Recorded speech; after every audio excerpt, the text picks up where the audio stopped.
জয় বাংলা। স্বাধীন করো, স্বাধীন করো বাংলাদেশ, বাংলাদেশ, বীর বাঙালির অস্ত্র ধরো। বাংলাদেশ স্বাধীন করো।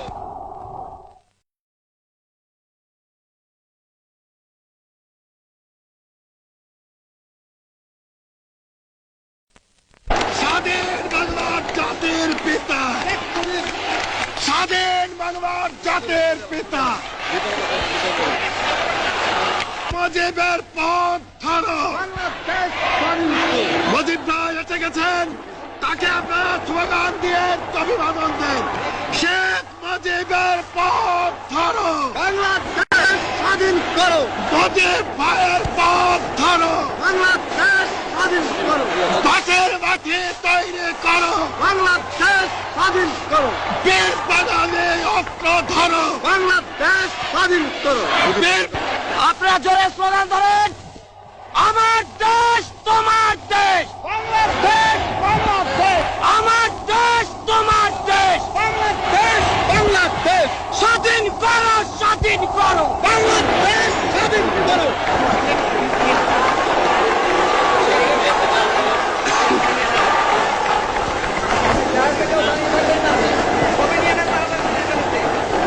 ভাইয়েরা আমার, আজ দুঃখ ভারাক্রান্ত মন নিয়ে আপনাদের সামনে হাজির হয়েছি। আপনারা সবই জানেন এবং বোঝেন, আমরা আমাদের জীবন দিয়ে চেষ্টা করেছি, কিন্তু দুঃখের বিষয় আজ ঢাকা, চট্টগ্রাম, খুলনা, রাজশাহী, রংপুরে আমার ভাইয়ের রক্তে রাজপথ রঞ্জিত হয়েছে। আজ বাংলার মানুষ মুক্তি চায়, বাংলার মানুষ বাঁচতে চায়, বাংলার মানুষ তারা আজ তার অধিকার চায়।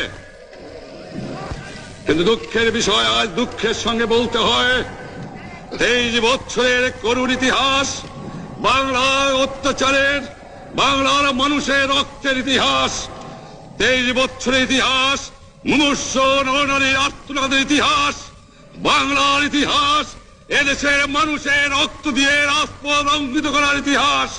1952 সালে রক্ত দিয়েছি, 1954 সালে নির্বাচনে জয়লাভ করেও আমরা গদিতে বসতে পারি নাই। 1958 সালে আইয়ুব খান মার্শাল ল জারি করে 10 বছর পর্যন্ত আমাদের গোলাম করে রেখেছে। 1967 সালে 6 দফার আন্দোলনে 7ই জুনে আমার ছেলেদের গুলি করে হত্যা করা হয়েছে।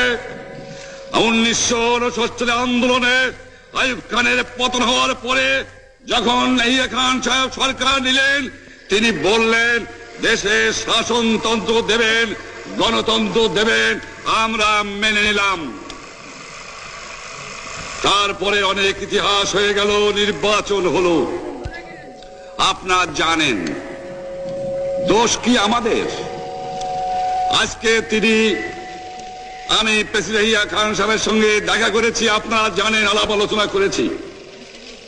আমি শুধু বাংলার নয়, পাকিস্তানের মেজরিটি পার্টির নেতা হিসাবে তাকে অনুরোধ করলাম 15 ফেব্রুয়ারি তারিখে আপনি জাতীয় পরিষদে অধিবেশন দেন। তিনি আমার কথা রাখলেন না, তিনি রাখলেন ভুট্টো সাহেবের কথা। তিনি বললেন প্রথম সপ্তাহে মাসে হবে, তিনি মানে নিলেন। আমরা বললাম ঠিক আছে, আমরা অ্যাসেম্বলিতে বসবো, আমরা আলোচনা করব। আমি বললাম বক্তৃতার মধ্যে, অ্যাসেম্বলির মধ্যে আলোচনা করব। এমনকি আমি এ পর্যন্ত বললাম, যদি কেউ ন্যায্য কথা বলে, আমরা সংখ্যায় বেশি হলেও একজন যদিও সে হয়, তার ন্যায্য কথা আমরা মেনে নেব। আসুন বসি, আমরা আলাপ করে শাসনতন্ত্র তৈরি করি। তিনি বললেন পশ্চিম পাকিস্তানের মেম্বাররা যদি এখানে আসে, তাহলে কসাইখানা হবে অ্যাসেম্বলি। যদি কেউ অ্যাসেম্বলিতে আসে, তাহলে পেশোয়ার থেকে করাচি পর্যন্ত দোকান জোর করে বন্ধ করা হবে। তারপরেও যদি কেউ আসে, তাকে সন্ন্যাসার করা হবে। আমি বললাম অ্যাসেম্বলি চলবে। তারপরে হঠাৎ 1 তারিখে অ্যাসেম্বলি বন্ধ করে দেওয়া হলো। কি পেলাম আমরা? যে আমার পয়সা দিয়ে অস্ত্র কিনেছি বহিঃশত্রু আক্রমণ থেকে দেশকে রক্ষা করার জন্য, আজ সেই অস্ত্র ব্যবহার হচ্ছে আমার দেশের গরিব দুঃখী নিরস্ত্র মানুষের বিরুদ্ধে। তার বুকের উপরে হচ্ছে গুলি। আমরা পাকিস্তানের সংখ্যাগুরু, আমরা বাঙালিরা যখনই ক্ষমতায় যাওয়ার চেষ্টা করেছি, যখনই এদেশের মালিক হবার চেষ্টা করেছি, তখনই তারা আমাদের উপর ঝাঁপিয়ে পড়েছেন। তারা আমাদের ভাই। আমি বলেছি তাদের কাছে এই কথা যে আপনারা কেন আপনার ভাইয়ের বুকে গুলি মারবেন? আপনাদের রাখা হয়েছে যদি বহিঃশত্রু আক্রমণ করে তার থেকে দেশটাকে রক্ষা করার জন্য।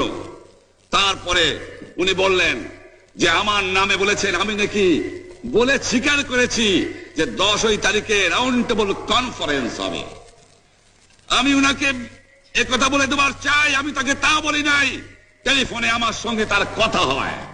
তাকে আমি বলেছিলাম, জনাব ইয়াহিয়া খান সাহেব, আপনি পাকিস্তানের প্রেসিডেন্ট, দেখে যান, ঢাকায় আসেন কিভাবে আমার গরিবের উপরে, আমার বাংলার মানুষের বুকের উপরে গুলি করা হয়েছে, কি করে আমার মায়ের কোল খালি করা হয়েছে, কি করে মানুষকে হত্যা করা হয়েছে।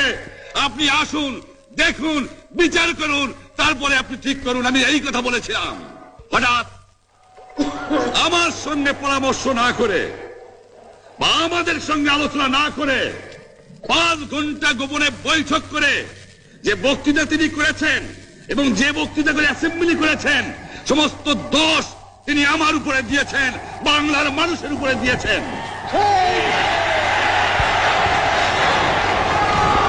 আমি পরিষ্কার মিটিংয়ে বলেছি যে এবারের সংগ্রাম আমার মুক্তির সংগ্রাম, এবারের সংগ্রাম স্বাধীনতার সংগ্রাম। ভাইরা আমার, 25 তারিখে অ্যাসেম্বলি কল করেছে, রক্তের দাগ শুকায় নাই। আমি 10 তারিখে বলে দিয়েছি যে ওই শহীদের রক্তের উপর দিয়ে পাড়া দিয়ে আরটিসিতে মুজিবুর রহমান যোগদান করতে পারে না। অ্যাসেম্বলি কল করেছেন, আমার দাবি মানতে হবে। প্রথম, সামরিক আইন মার্শাল ল উড্র করতে হবে। সমস্ত সামরিক বাহিনীর লোকদের ব্যারাকে ফেরত দিতে হবে। যেভাবে হত্যা করা হয়েছে তার তদন্ত করতে হবে। আর জনগণের প্রতিনিধির কাছে ক্ষমতা হস্তান্তর করতে হবে। তারপরে বিবেচনা করে দেখব আমরা অ্যাসেম্বলিতে বসতে পারবো কি পারবো না।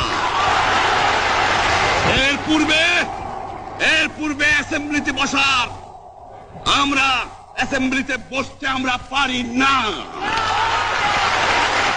জনগণ সে অধিকার আমাকে দেয় নাই। ভাইয়েরা আমার, তোমরা আমার উপর বিশ্বাস আছে? আমি প্রধানমন্ত্রিত্ব চাই না, আমরা দেশের মানুষের অধিকার চাই।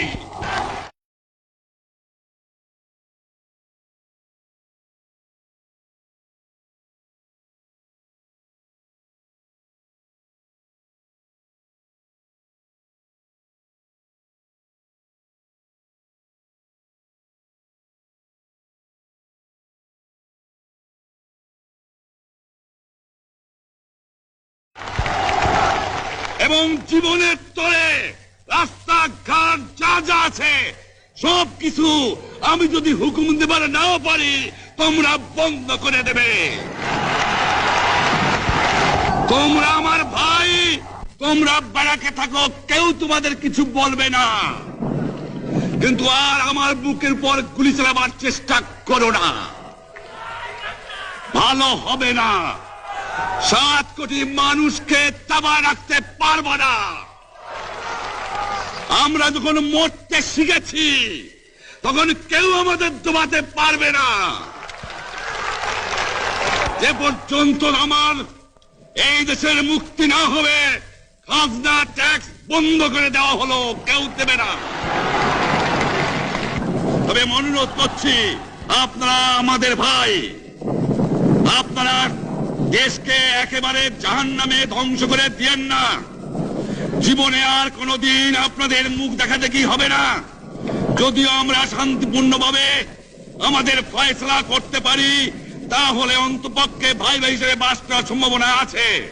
সেই জন্য আপনাদের অনুরোধ করছি, আমার এই দেশে আপনারা মিলিটারি শাসন চালাবার চেষ্টা আর করবেন না।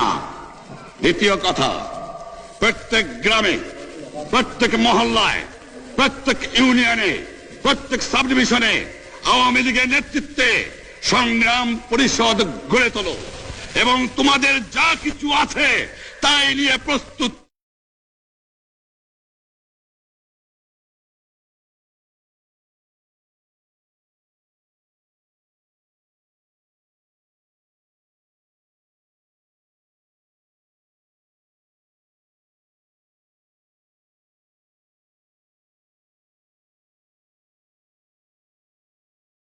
তারপরে বিশ্বাস নিশ্চয়ই রাখেন, জীবনে আমার রক্তের বিনিময়েও আপনাদের সঙ্গে বেইমানি করি নাই। প্রধানমন্ত্রিত্ব দিয়ে আমাকে নিতে পারে নাই, ফাঁসি কাস্টে আসামি দিয়ে আমাকে নিতে পারে নাই। যে রক্ত দিয়ে আপনারা আমাকে একদিন জেলের থেকে বার করে নিয়ে এসেছিলেন, এই রেসকোর্স ময়দানে আমি বলেছিলাম আমার রক্ত দিয়ে আমি রক্তের ঋণ শোধ করবো, মনে আছে? আমি রক্ত তোমার জন্য প্রস্তুত। আমাদের মিটিং এইখানেই শেষ। আসসালামু আলাইকুম। জয় বাংলা।